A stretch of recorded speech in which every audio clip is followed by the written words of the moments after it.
Hello guys, welcome to our YouTube channel, and today we are going to learn how to change your TikTok username.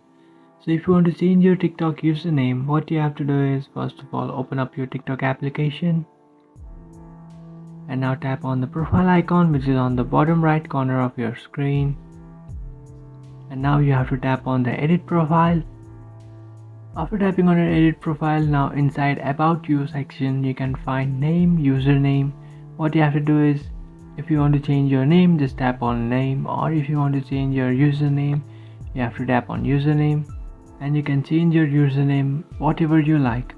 So here are some things that you should remember before changing your username is that username can contain only letters, numbers, underscores and periods.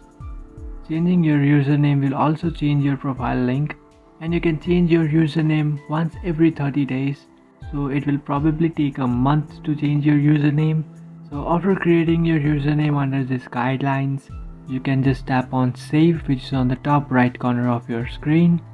And after tapping on save, you can see a message will pop up which says you can change your username once every 30 days. So just tap on set username.